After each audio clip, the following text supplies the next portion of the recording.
Bueno, siguiendo con los patrones de sueño, por ejemplo, los adolescentes tendrían que dormir entre 9 y 10 horas, ¿no? Pero sabemos que los adolescentes son noctámbulos, así que se acuestan tarde y no llegan a dormir esa cantidad de horas porque tienen actividades escolares temprano, por lo cual generalmente en las horas de la escuela están con sueño, ¿sí? Están como adormilados, no pueden prestar atención y bueno, se nota en la vida cotidiana de ellos, ¿no? Y con respecto a los adultos y a los ancianos, lo ideal sería que duerman entre 7 a 9 horas, pero muchas veces esto puede estar alterado por diferentes enfermedades, por los efectos de la medicación, porque pueden tener demencia, eh, bueno, y otro tipo de patologías que alteren su descanso. Hay diferentes factores que pueden afectar el sueño, ¿sí? Tanto en la calidad, que es una característica subjetiva, como en la cantidad, ¿sí? Algunos de ellos pueden ser las dolencias físicas, por ejemplo, cuando una persona está enferma necesita dormir más y esto va a crear un desequilibrio entre el sueño y la vigilia, ¿sí?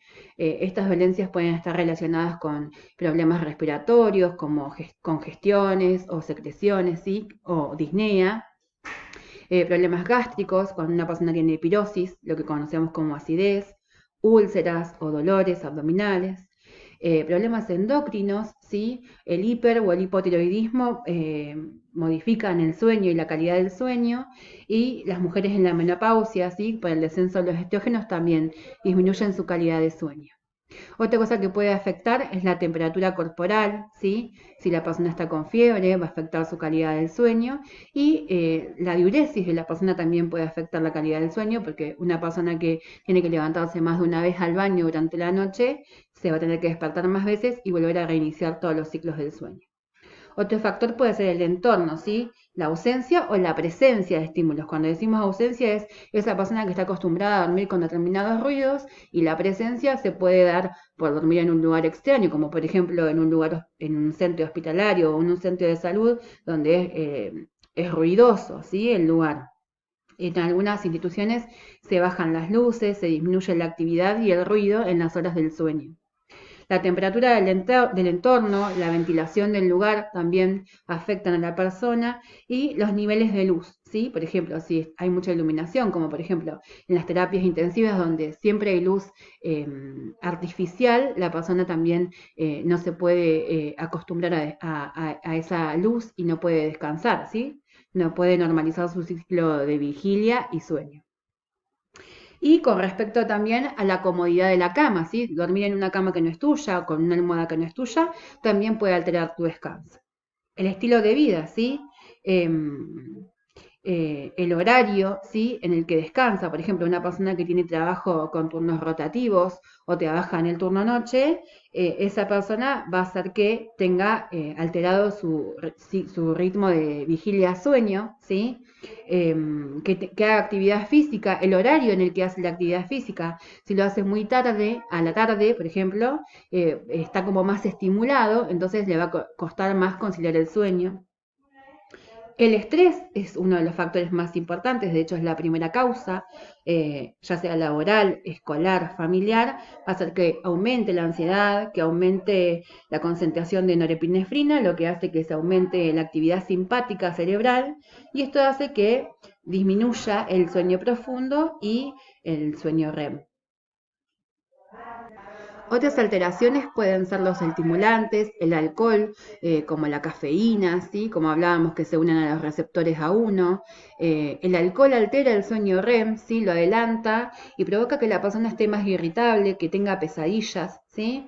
La dieta, el aumento de peso se relaciona automáticamente de manera inversa con el sueño. En la medida que una persona aumenta de peso, disminuye su sueño, ¿sí? Para esto podemos eh, mejorar la dieta o equilibrar la dieta. Dicen que el consumo de determinados alimentos que tienen L-triptófano, ¿sí? Ayudan a inducir el sueño. Este compuesto lo podemos adquirir consumiendo leche, quesos, ¿sí? O algunos lácteos. Por eso es que muchas veces se recomienda tomar un vaso de leche templada o de leche tibia antes de dormir. El tabaquismo, sabemos que la nicotina es estimulante, ¿sí? Los medicamentos, ¿sí? Algunos antidepresivos, hipnóticos o narcóticos suprimen el sueño REM y generan somnolencia diurna, ¿sí? Y los betabloqueantes, que son medicaciones para el corazón, también pueden aumentar las pesadillas o el insomnio.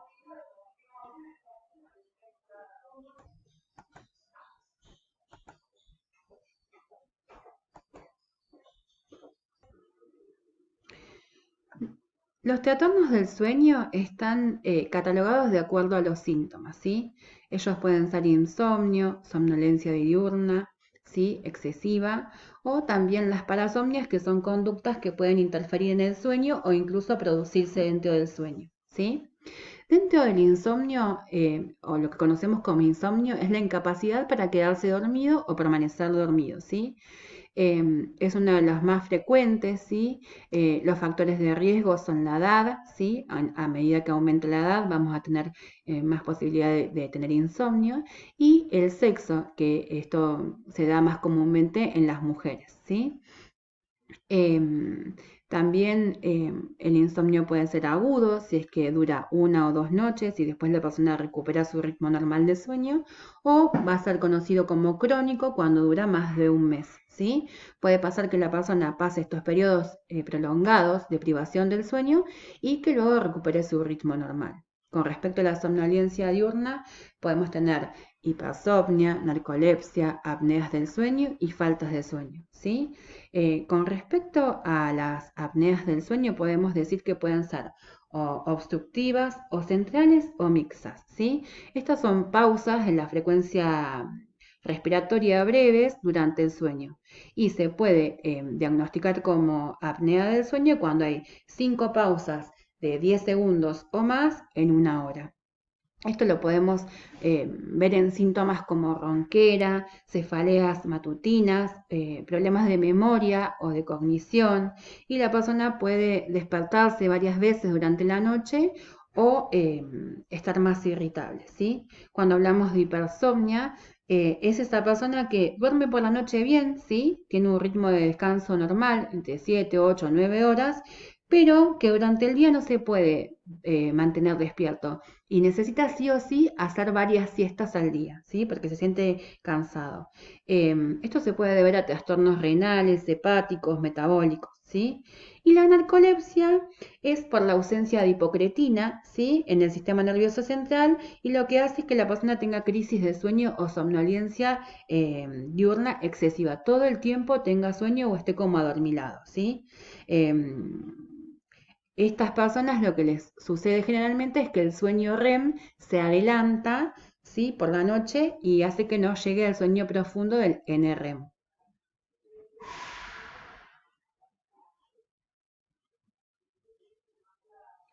Cuando hablamos de parasomnia, que hablábamos de estas conductas que interfieren en el sueño, podemos mencionar algunas como el bruxismo, ¿sí? Que se da cuando la persona hace chirrido con los dientes, ¿sí? Enuresis, que es cuando los niños mayores de 3 años se hacen pis en la cama, ¿sí? Luego de 1 o 2 horas de haberse quedado dormido. También podemos hablar del trastorno de los movimientos de las extremidades, ¿sí? Que no es lo mismo que el síndrome de piernas inquietas, que se da en cualquier momento en que la persona está en reposo. El trastorno de movimientos de las extremidades se da solo cuando está dormido. Hablar en sueños o caminar dormido, ¿sí? Es cuando hay como un desequilibrio entre la vigilia y sueño, ¿sí? Bueno, ¿qué vamos a valorar cuando tenemos un paciente que ingresa a nuestra unidad o servicio o centro de salud, ya sea por una patología diferente o porque tiene un trastorno en el descanso o en el sueño, ¿sí? Bueno, la valoración va a comprender la anamnesis del sueño, ¿sí? El anamnesis de salud general, la exploración física, si está justificado, por ejemplo, si la persona tiene sobrepeso, cuenta que tiene problemas de hipertensión o que tiene incontinencia urinaria o alguna otra cuestión de salud que puede afectar su descanso durante la noche. Y también se podría llegar a realizar un diario del sueño con todos los estudios diagnósticos, ¿sí? No obstante, todos los profesionales, más allá de que el paciente no venga por un problema específico del descanso, puede hacer una breve anamnesis del sueño y educar a los pacientes siempre sobre el sueño normal, ¿sí? O el descanso que sería ideal. Entonces, para trabajar en el foro, les dejo una pregunta, que es, ¿qué pregunta se incluiría en la anamnesis de un paciente para valorar sus rituales y patrones de descanso? ¿Cuáles serían todas estas preguntas que ustedes le harían al paciente? Como por ejemplo, ¿cuántas horas duerme? Si toma siestas durante la tarde, si tiene que tomar medicación. Y el resto se las dejo para que las trabajemos en el foro. Acá en este cuadrito van a ver que hay manifestaciones clínicas del insomnio, ¿sí? La dificultad para quedarse dormido, la persona que se acuesta y tarda mucho tiempo en poder conciliar el sueño, la persona que se despierta varias veces durante la noche y que después le cuesta mucho volverse a dormir, que siente que duerme pero que no descansa bien, que no se puede concentrar o que se siente irritable. Los estudios diagnósticos que se le realizan a un paciente que venga por una patología relacionada con su descanso y con su sueño van a ser medidos en un laboratorio, ¿sí?, de trastornos del sueño, por medio de una polisomnografía, donde se registran en simultáneo un electroencefalograma, un electromiograma, ¿sí?, que lo que ves los músculos, y un electrooculograma, que lo que ves son los movimientos oculares, ¿sí? Pero también a estos estudios diagnósticos se le suma un electrocardiograma, ¿sí?, para ver la función cardíaca, y se valora también la respiración y la saturación, y también los movimientos de los miembros, especialmente los miembros inferiores. Bueno, al momento de planificar y aplicar las intervenciones de enfermería, el principal objetivo va a ser mantener o desarrollar un patrón de sueño que proporcione la energía suficiente para las actividades diarias, ¿sí? Otros objetivos son potenciar la sensación de bienestar del paciente o mejorar la calidad y la cantidad del sueño, ¿sí? Todas estas intervenciones de enfermería son específicas para alcanzar estos objetivos, pero siempre se van a basar en la etiología de cada diagnóstico de enfermería, ¿sí? En lo que le pasa al paciente, qué es lo que le pasa para que él no pueda descansar. En el caso que teníamos en la bibliografía, el de Gillian, la paciente de 51 años que se hizo una mastectomía hace 2 meses, contaba que la paciente tiene miedo del pronóstico, de lo que vaya a resultar de su cirugía, ¿sí? No sabemos si la paciente se está haciendo quimioterapia o radioterapia, ¿sí? Y lo que sí sabemos es que está nerviosa, intranquila y angustiada por esta situación de salud de enfermedad que está pasando, y lo que nosotros podemos hacer como intervención de enfermería es favorecer la verbalización de todos estos sentimientos, ¿sí?, de lo que ella percibe, de todos sus miedos, ¿sí? Porque la idea de la intervención es que ella pueda adaptarse a ese estrés y que no sume un problema de salud más al que ya tiene de patología de base. Cuando hablamos del término higiene del sueño, hablamos de todas las intervenciones que utilizamos para promover el descanso y el sueño, mejorar la cantidad y la calidad del sueño, y especialmente cuando hablamos de higiene del sueño, hablamos de todas esas medidas que no son farmacológicas, entre las que se incluye la educación de salud de los hábitos del sueño, ¿sí? Todas estas pautas que le vamos a dar al paciente para que descanse mejor. Estas intervenciones de enfermería van a ser educar al paciente, ¿sí? Educar en que conozca los beneficios de un buen descanso, darle consejos para promover el sueño, como por ejemplo fomentar rituales, ¿sí? Hacer una comida no muy abundante o muy especiada o muy fuerte durante la noche, bañarse, poner música tranquila, utilizar menos pantallas, ¿sí? La creación de un entorno apacible, ¿sí? Bajar las luces, bajar los ruidos, la promoción del confort, ¿sí? Utilizar ropa cómoda, holgada, que la habitación esté lo suficientemente calefaccionada, pero que la temperatura no esté tan alta que no le permita descansar. Y en el caso de la utilización de medicamentos, que él conozca cuáles son los beneficios y cuáles son los riesgos de determinados medicamentos que pueda consumir y puedan afectar su sueño, ¿sí? En este cuadro, en esta fílmina, van a ver que hay un montón de cosas que podemos hacer para educar al paciente para favorecer su descanso, ¿sí?